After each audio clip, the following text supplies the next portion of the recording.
Hello everyone, स्वागत है आप सबका स्ट्रीमिंग पायनियर क्लासेस में। आज हम कंप्लीट कर लेंगे न्यू एजुकेशन पॉलिसी को। इससे पहले इसके दो पार्ट कंप्लीट हो चुके हैं। अगर आपने अभी तक वो नहीं देखे हैं तो प्लीज पहले उन्हें देखिए।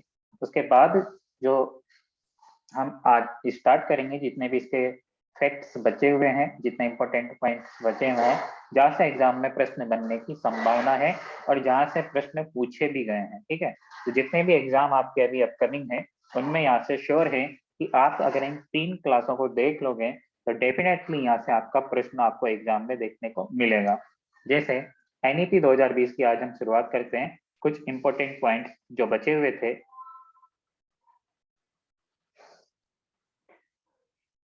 सबसे पहले एनईपी 2020 में जो उच्च शिक्षा संस्थान होते हैं, उच्च शिक्षा संस्थान से यहाँ तात्पर्य है जो आपका कॉलेज यूनिवर्सिटी संस्थान जो होते हैं उनकी यहाँ पर बात की गई है। तो जो उच्च शिक्षा संस्थान होते हैं यानी कॉलेज या यूनिवर्सिटीज होती है, महाविद्यालय होते हैं, उनमें क्या है, सकल नामांकन अनुपात, ग्रॉस एनरोलमेंट रेशियो, जिसको जीआर भी बोला जाता है, जिसे सकल नामांकन सकल नामांकन अनुपात अनुपात तो इसको अभी वर्तमान में जो ये है, ये कितना है, 26.3%। अब इसे बढ़ा करके इसका लक्ष्य रखा गया है एनईपी 2020 में, इसको बढ़ा करके 50% किया जाएगा, ठीक है। अब प्रश्न क्या पूछेगा आपसे एग्जाम में कि एनईपी 2020 के तहत सकल नामांकन अनुपात, महाविद्यालयों का सकल नामांकन अनुपात कितने प्रतिशत का लक्ष्य रखा गया है, कितना प्रतिशत लक्ष्य रखा गया है, तो 50% का लक्ष्य रखा गया है। और वर्तमान में ये कितना है, 26.3% है और लक्ष्य कितना रखा गया है, 50%।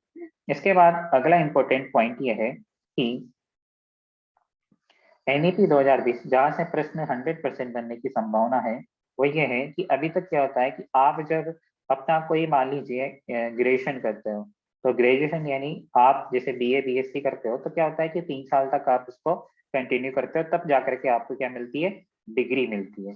डिग्री मिलती है या फिर आपको जो 3 साल की डिग्री मिलती है एक बार लास्ट में, तो 3 साल कंप्लीट करोगे तब जाकर के। अगर आप फर्स्ट ईयर में फेल हो जाओगे ना तो आपके लिए कोई प्रावधान नहीं है, कुछ नहीं मिलेगा आपको।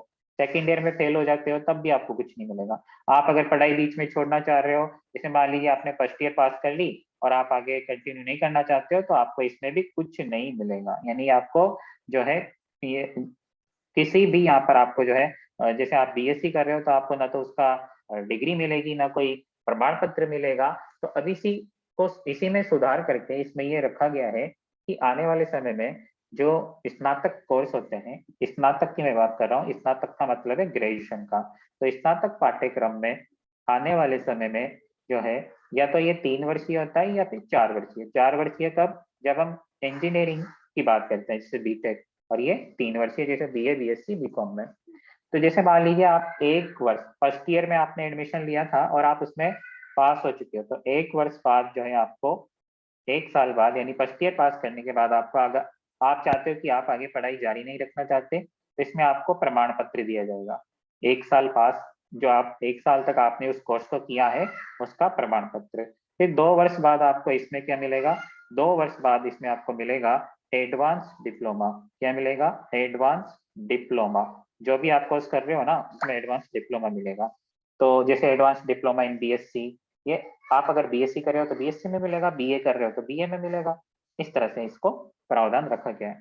फिर इसी तरह 3 वर्ष बाद यानी 3 साल तक आप अपनी पढ़ाई जारी रखते हो, जो भी आपका ग्रेजुएशन कोर्स है उसमें, तो आपको क्या मिलेगी, डिग्री, जो कि वर्तमान में भी यही प्रावधान है।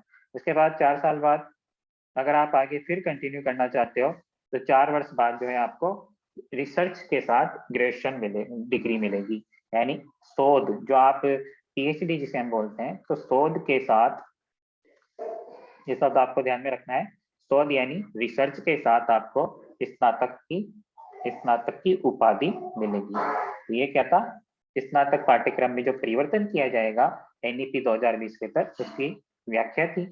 इसके बाद अगला इंपॉर्टेंट पॉइंट है कि जो आप अलग अलग शिक्षा संस्थानों में जहाँ से आप पढ़ते हो, जैसे आपने मान लीजिए बीए किया, उसके बाद आपने एमए किया, देन आप आगे एमएड या फिर बीएड, जो भी आगे अपनी हायर एजुकेशन करना चाहते हो ना, उसके लिए आपको जो स्कोर कार्ड मिलता है, जैसे आपने बीए में फाइनल आपकी जो मार्कशीट आई, फिर एमए की मार्कशीट आई, बीएड की मार्कशीट, तो इन सबको क्या है डिजिटली सुरक्षित रखा जाएगा। क्या है? डिजिटली सुरक्षित रखा जाएगा। इसमें जो आपके स्कोर कार्ड है, जो आपके अंक हैं, जितने आपने मार्कशीट में अंक प्राप्त किए हैं किसी भी अलग अलग कोर्स में, उनको क्या है डिजिटली सुरक्षित रखा जाएगा। तो इसके लिए क्या होगा, इसकी स्थापना की जाएगी, एक बनाया डिजिटल बैंक बनाया जाएगा जिसका नाम होगा academic bank of credit. Academic academic bank of credit, आपको ध्यान में रखना है, अकेडमिक बैंक ऑफ क्रेडिट। यानी आपके जो क्रेडिट्स हैं, जो अलग अलग बीए बीएससी इनके जो अंक है, उनको आपका एक अकेडमिक बैंक बनाया जाएगा जिसको डिजिटल रूप से सुरक्षित रखा जाएगा। डिजिटल रूप से जैसा आपको एक अपना आईडी पासवर्ड दे दिया जाएगा, और जैसे जैसे आप अगर मान लीजिए अलग अलग शिक्षा संस्थानों में, जरूरी नहीं है कि आपने अगर किसी एक यूनिवर्सिटी, मान लीजिए आपने अगर कोटा यूनिवर्सिटी से अपनी बीएससी की है, कोटा यूनिवर्सिटी से, फिर आप अदर किसी दूसरी यूनिवर्सिटी, जैसे आप डीयू में चल जाते हो, दिल्ली यूनिवर्सिटी से आप एमएससी करते हो, तब भी आपका क्या है, यहाँ पर एक कंबाइंड जो आपका स्कोर कार्ड होगा ना, जो अलग अलग यूनिवर्सिटी से आप अपनी पढ़ाई कर रहे हो आगे, उसको जितने भी उसके स्कोर कार्ड होंगे उनको सभी को डिजिटल रूप से सुरक्षित रखा जाएगा। होता है ना कई बार कि हम अपने स्कोर कार्ड को कहीं खो देते हैं, या फिर अगर हमें जरूरत पड़ती है तो हमारा जो हार्ड कॉपी होती है ना, उसकी हार्ड कॉपी जो आप अपने साथ मार्कशीट लेके लेके कहीं जाओ, तो वो अगर सुरक्षित नहीं रख पाते हो, तो इसके लिए आपको एक अकेडमिक बैंक ऑफ क्रेडिट बनाया जाएगा, जिसमें बैंक की तरह आपके जो मार्कशीट होगी वो सुरक्षित रहेगी। ठीक है, तो अब समझ में आ गया होगा कि विभिन्न उच्च शिक्षण संस्थानों से प्राप्त जो अंक होंगे, उच्च शिक्षण संस्थान यानी आपके कॉलेज यूनिवर्सिटी, तो वहां से जो आपके प्राप्त अंक है उनको, या फिर हम क्रेडिट भी बोल सकते हैं, अंकों को क्या बोल सकते हैं, क्रेडिट भी बोल सकते हैं, तो उनको डिजिटल रूप से सुरक्षित रखने के लिए अकेडमिक बैंक ऑफ क्रेडिट की स्थापना की जाएगी, ये इसमें लक्ष्य रखा गया है। इसके बाद अगला इंपॉर्टेंट पॉइंट है, जो अभी वर्तमान में एमफिल प्रोग्राम होता था उसे समाप्त किया जाएगा। एमफिल मास्टर इन फिलोसॉफी जो होती है, एमफिल को समाप्त किया जाएगा। ये सीधा सा पॉइंट है, आपको ध्यान में रखना है कि आपके एग्जाम में आ जाए कि निम्न में से कौन सा पाठ्यक्रम को एनईपी 2020 के तहत समाप्त किया जाएगा। यानी अब ये आगे देश में इसको इसकी पढ़ाई नहीं होगी एमफिल की, इसमें एडमिशन नहीं होंगे, ये कोर्स आगे लागू नहीं रहेगा। तो कौन सा कोर्स होगा? MPhil, master in philosophy. इसके बाद अगला इंपॉर्टेंट पॉइंट है कि उच्च शिक्षा संस्थानों में प्रवेश के लिए कॉमन एग्जाम होगी, कॉमन एडमिशन टेस्ट होगा। जैसे मान लीजिए उच्च शिक्षा संस्थान होते हैं, अलग अलग यूनिवर्सिटीज होती है, तो उनके लिए क्या होगा, एक कॉमन एंट्रेंस एग्जाम होगा।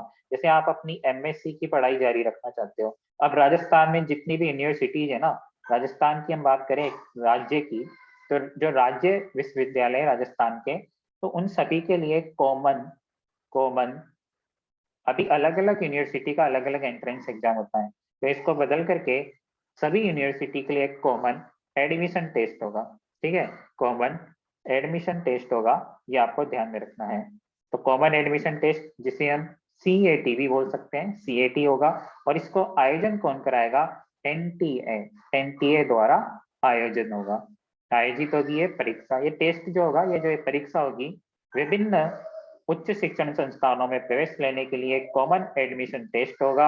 आपको वो टेस्ट पास करोगे ना, तभी आपको अपनी रैंक के अकॉर्डिंग अपनी जो यूनिवर्सिटी होगी उसमें एडमिशन मिलेगा। जैसे आप उदाहरण के मान लीजिए, जो आईआईटी वगैरह होती है, आईआईटी इंस्टीट्यूट्स में एक कॉमन एग्जाम होता है, वो आपको फाइट करना होता है, फिर आपको अपनी रैंक अपने स्कोर के अकॉर्डिंग, काउंसलिंग के अकॉर्डिंग आपको पर्टिकुलर जो आप चाहते हो उसमें एडमिशन मिल जाता है।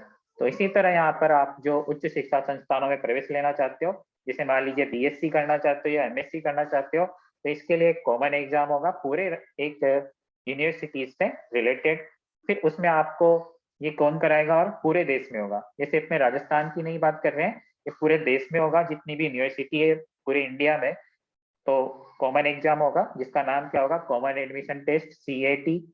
और इसका आयोजन किसके द्वारा कराया जाएगा? एनटीए। एनटीए क्या है? नेशनल, इसकी फुल फॉर्म क्या होती है? National testing agency. जो राजस्थान, जो इंडिया के जितने भी बड़े बड़े एग्जाम्स होते हैं, जैसे कि हम आईआईटी वगैरह की बात करें, आईआईटी जेएम की बात करें इनकी, तो वो किसके द्वारा आयोजित किए जाते हैं? एनटीए के द्वारा आयोजित किए जाते हैं। तो इसका आयोजन भी किसके द्वारा कराया जाएगा? एनटीए के द्वारा कराया जाएगा। अगला इंपॉर्टेंट पॉइंट है अभी क्या है कि तकनीकी जो टेक्नोलॉजी एजुकेशन डिपार्टमेंट की यहाँ पर हम बात करें, जैसे कि आपकी इंजीनियरिंग की जो पढ़ाई होती है या फिर national council for teacher education होता है, तो जैसे आप अगर मान लीजिए आप टीचर्स ट्रेनिंग कोर्स कर रहे हो, teacher training course, teacher training course का मतलब क्या है, बीएड वगैरह, या तो आप बीएड कर रहे हो 2 वर्षीय या फिर डीएलएड जिसे बोला जाता है। तो इसमें क्या होता है कि या फिर जेबीटी, अलग अलग स्टेट में इसका अलग अलग नाम है, इसका जेबीटी का, इसका डीएलएड का, जो कि 12वीं पास के बाद होती है। तो टीचर ट्रेनिंग कोर्स जो होता है, ये इसकी एक क्या होती है, एक इंस्टीट्यूट होता है। ये किससे, इसको किसके रूल फॉलो करने होते हैं, जो इनके जो इंस्टीट्यूट होते हैं, जो आप बीएड कर रहे हो, जो आप कॉलेज है आपका, उनको किसके रूल फॉलो करने होते हैं, एनसीटीई के। किसके, एनसीटीई। अब एनसीटीई क्या है, एनसीटीई है national council for technical education. तो इसी तरह ये तो आपका एनसीटी है, ठीक है। तो यहाँ पर आपको एक सुधार करना है, वो ये है कि जैसे आपने उदाहरण दिया है कि बीएड डीएलएड और जेबीटी के लिए एक अलग से कोई डिपार्टमेंट होता है, ठीक है, एक अलग से डिपार्टमेंट होता है। तो उस डिपार्टमेंट में आपको उसी के रूल उस कॉलेज को फॉलो करने होते हैं। तो इसी तरह जो एनसीटी होता है, जैसे कि हम बात कर रहे हैं इंजीनियरिंग की या फिर इंजीनियरिंग की बात कर रहे हैं, तो इनके लिए 2 अलग-अलग इंस्टीट्यूट है। इंडिया के 2 अलग-अलग इंस्टीट्यूट कौन कौन से हैं, एक एनसीटी है और एक एआईसीटी है, एआईसीटी है। अब एनसीटी क्या है और एआईसीटी क्या है, ये तो है national council for technical education, या टीचर एजुकेशन नहीं होकर के क्या होगा, national council for technical education.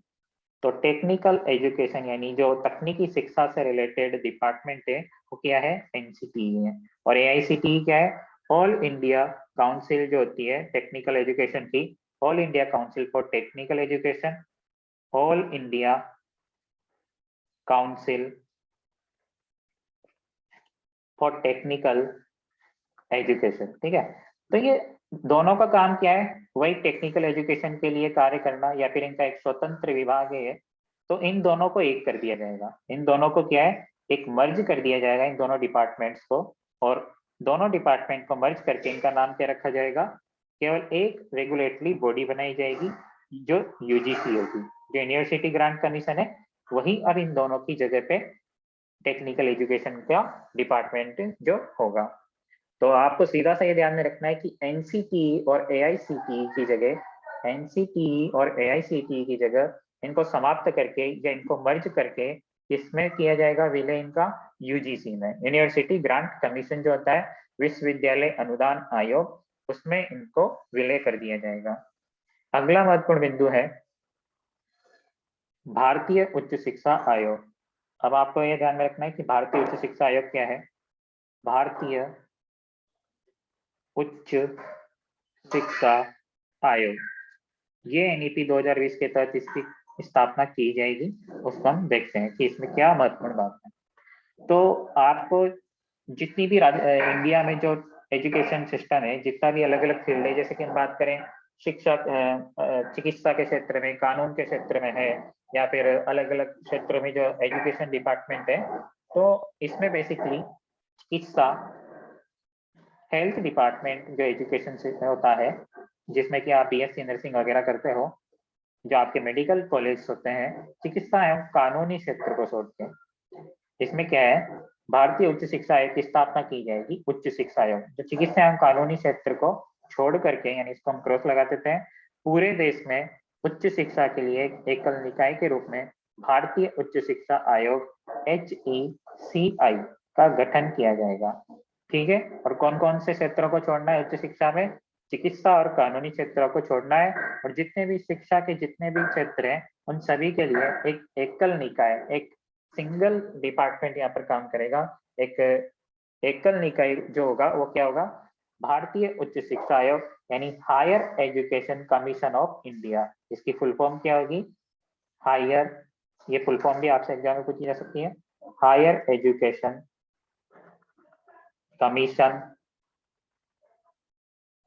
Of India, ठीक है। तो HECI की स्थापना की जाएगी, इसके लिए एक सभी उच्च शिक्षा संस्थानों के लिए एक ही डिपार्टमेंट होगा, वो होगा higher education commission of India. अब HECI यहाँ तक आपको ये ध्यान में रखना होगा। इसके बाद अगला महत्वपूर्ण बिंदु है महाविद्यालयों की मान्यता 15 वर्षों में समाप्त कर ऑटोनोमस बॉडी बनाई जाएगी।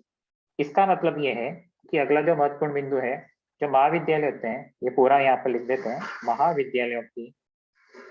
महाविद्यालय जो होते हैं, कॉलेज जो होते हैं की मान्यता, इनकी एक मान्यता होती है किससे, जो अपनी यूनिवर्सिटी, जो जैसे मान लीजिए आपके यूनिवर्सिटी से कितने कॉलेज रिलेटेड है, तो उससे जो कॉलेज संबंधित होते हैं, तो इनकी मान्यता होती है। महाविद्यालय की क्या होती है, मान्यता। तो इसको 15 वर्षों में, कितने वर्षों में, 15 वर्षों में इसको समाप्त किया जाएगा, और समाप्त करके एक एक ऑटोनॉमस बॉडी, इसका मतलब क्या होता है अभी देखेंगे। एक ऑटोनॉमस बॉडी, यानी हिंदी में इसको बोलते हैं स्वायत्त निकाय या स्वायत्त संस्था, जो अपने ही नियम खुद ही जो मतलब अपने नियम खुद बनाएगी, उसको किसी के नियमों का पालन नहीं करना है, बनाया जाएगा। जैसे मान लीजिए आपको अपना महाविद्यालय खोलना है, जैसे कोई आप एक कॉलेज अपना खोलना चाहते हो, प्राइवेट कॉलेज है, तो वो जो कॉलेज होगा उसकी मान्यता को सिर्फ 15 वर्षों तक रखा जाएगा। बाद में वो क्या होगा, अपने स्वतंत्र रूप से अपनी संस्था को चलाएगा, उसको अपनी किसी भी यूनिवर्सिटी से, किसी भी अपनी जो यूनिवर्सिटी थी जिससे उसने मान्यता ली है, उसको उसके नियमों का पालन नहीं करना है। फिर अपने आप खुद वो एक ऑटोनोमस बॉडी बन जाएगी, जो कॉलेज होगा, यानी स्वायत्त संस्था। स्वायत्त क्या होता है, बिल्कुल एकदम फ्री, जिसको किसी के भी नियमों का पालन नहीं करना हो। अगला इंपॉर्टेंट पॉइंट है, जो IIT होते हैं, IIT या फिर IIM, जो इंस्टीट्यूट होते हैं, जो इंडियन इंस्टीट्यूट ऑफ टेक्नोलॉजी, और जो मैनेजमेंट से रिलेटेड IIM जो होता है, जो मैनेजमेंट की जो पढ़ाई करते हैं, तो IIT और IIM इन दोनों के समकक्ष, इनके समकक्ष, यानी इन दोनों को समकक्ष एक अलग संस्थान की स्थापना की जाएगी, जिसका नाम होगा MERO के समकक्ष मेरो की स्थापना की जाएगी।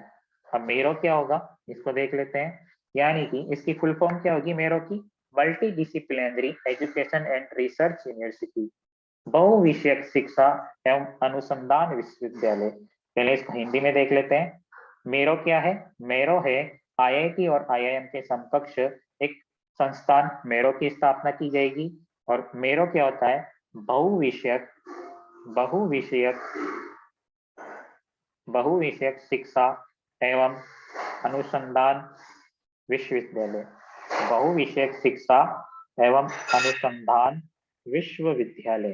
ठीक है, बहुविषयक शिक्षा एवं अनुसंधान विश्वविद्यालय, या फिर इंग्लिश में इसको आप लिख सकते हो मल्टी डिसिप्लिनरी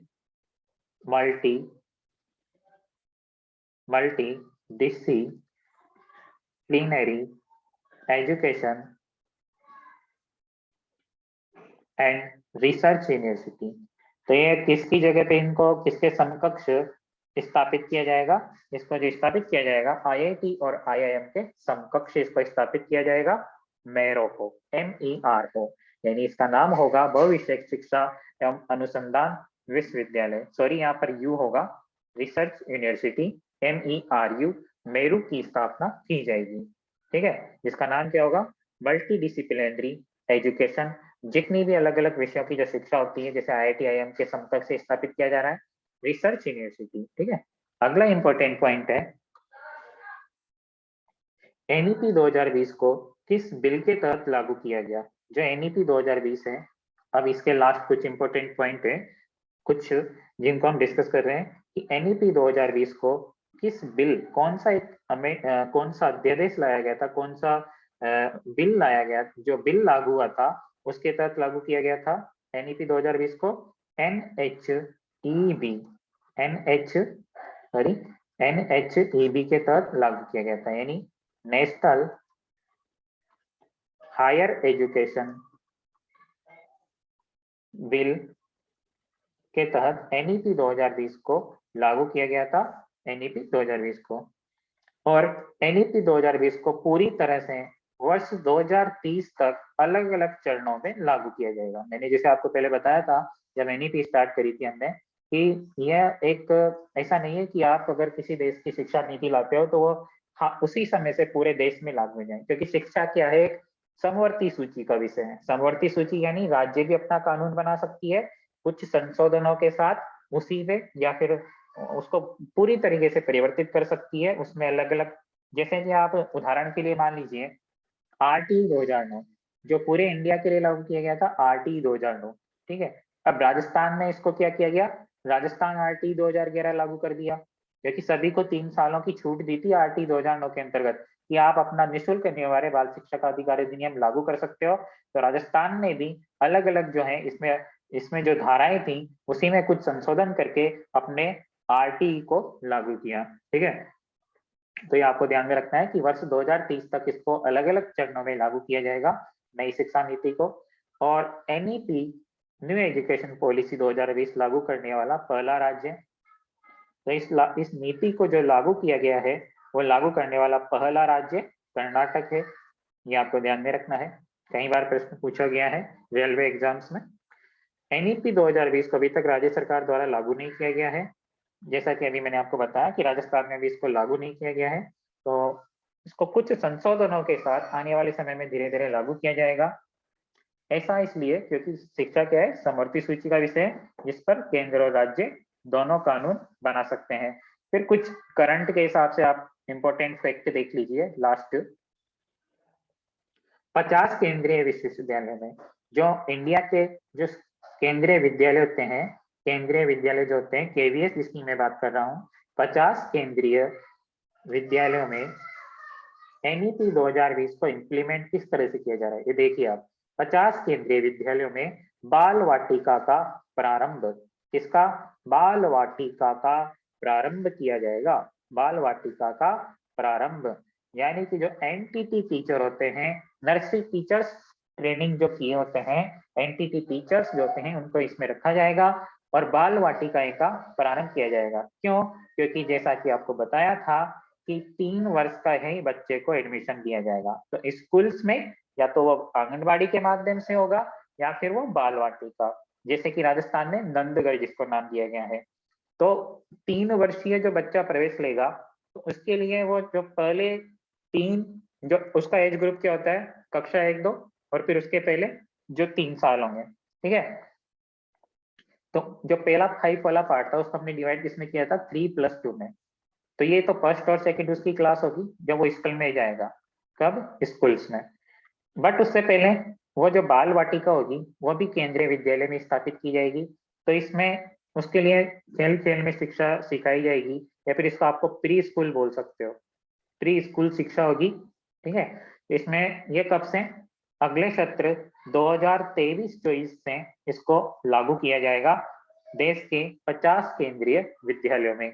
इसकी बाल वाटिका की स्थापना की जाएगी, सिर्फ खेल खेलने का कार्य होगा और एज ग्रुप कौन सा होगा, 3 से 8 वर्ष तक का, जिसमें कि क्लास 1-2 भी शामिल है, ठीक है। अब राजस्थान से रिलेटेड ही आरटी का कुछ इंपॉर्टेंट पॉइंट है, वो ये है कि एक राजस्थान में आपको ध्यान में रखना होगा, अभी करंट के हिसाब से है कि आरटी के अंतर्गत अध्ययन कर चुकी, आरटी में जो होता है आरटी 2009 है आपका, या फिर राजस्थान की हम बात करें राइट टू फ्री एजुकेशन, जो आरटी है तो ये नई शिक्षा नीति से अलग ही है, हटके बिंदु है, आपको ध्यान में रखना है कि आरटी के अंतर्गत कक्षा 8 तक निःशुल्क प्रवेश, निःशुल्क अध्ययन कराया जाता है प्राइवेट स्कूल्स में लॉटरी सिस्टम से। तो 8वीं तक अगर कोई छात्रा 8वीं पास कर चुकी है और वो अपनी पढ़ाई फिर आगे जारी रखना चाहती है 9वीं से 12वीं, कब से कब तक, 9वीं से 12वीं, तो इसको भी जो है राजस्थान में फ्री कर दिया गया है। क्या कर दिया गया है, फ्री, यानी कि उसने आरटी के तहत एडमिशन तो लिया था प्राइवेट स्कूल में, आरटी के तहत 8वीं तक उसको पढ़ाने का सरकार ने वादा किया था कि हम आपको 8वीं तक निःशुल्क शिक्षा देंगे। 8वीं कक्षा तक जो अध्ययन कर चुकी छात्रा थी प्राइवेट स्कूल में, अब उसको 9वीं से 12वीं तक भी पढ़ सकती है। और इसका प्रारंभ जो है 2022-23 से इसका प्रारंभ कर दिया गया है इसी सत्र से राजस्थान में। और इसका नाम क्या है, इंदिरा, इस योजना का नाम क्या है, इंदिरा शक्ति पुनर्भरण योजना, इंदिरा शक्ति पुनर्भरण योजना, तो जो फीस होगी उसका पुनर्भरण कौन करेगी? राज्य सरकार करेगी।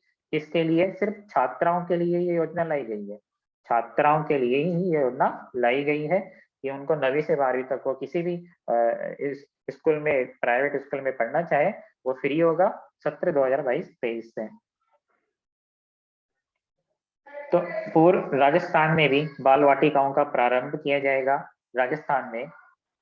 राजस्थान में महात्मा गांधी अंग्रेजी माध्यमिक विद्यालय है, जो महात्मा गांधी विद्यालय है, Mahatma Gandhi English medium school जो खोले गए थे पिछले वर्ष महात्मा गांधी जी की 150वीं जयंती पर, तो राजस्थान में 958 महात्मा गांधी विद्यालयों में पूर्व प्राथमिक बाल वाटिकाओं का प्रारंभ किया गया है। पूर्व प्राथमिक बाल वाटिका, वही न्यू एजुकेशन पॉलिसी को इम्प्लीमेंट करने के लिए पूर्व प्राथमिक विद्यालयों में बाल वाटिका की स्थापना की जाएगी। तो ये कुछ महत्वपूर्ण बिंदु थे जो कि नई शिक्षा नीति से संबंधित थे। कुछ बातें राजस्थान के परिदृश्य में थी, तो कुछ पूरे ऑल ओवर इंडिया से रिलेटेड थी। आई होप अब जो है ये एनईपी हम कंप्लीट कर चुके हैं और आपको इसका जो है समझ में आ गया होगा कि एनईपी क्या है, किस तरह से एग्जाम में प्रश्न बन सकते हैं। तो इसी तरह की आगे भी क्लासेज आएगी, वो आपकी रीट मेंस एग्जाम से रिलेटेड होगी फिलहाल। फिर बाद में क्या होगा कि जो आपके स्कूल कोर्स होते हैं, जिससे कि मान लीजिए 9th to 12th या फिर 8th तक, जो एनसीईआरटी को हम ध्यान में रखेंगे, सिर्फ एनसीईआरटी का कंप्लीट कोर्स अगले सेशन से इसी चैनल पर बिल्कुल फ्री करवाया जाएगा। आपको उसमें कंटेंट मटेरियल, तो आपके जितने भी फैमिली मेंबर्स हैं या फिर कोई अगर स्कूल एजुकेशन में आपके दोस्त हैं या फिर उनके कोई भाई बहन है, तो आप उनको ये चैनल शेयर कीजिए ताकि उनको इसका फायदा मिल सके। तो चैनल को अगर आप नए हो तो चैनल को सब्सक्राइब कीजिए, शेयर कीजिए। Thank you.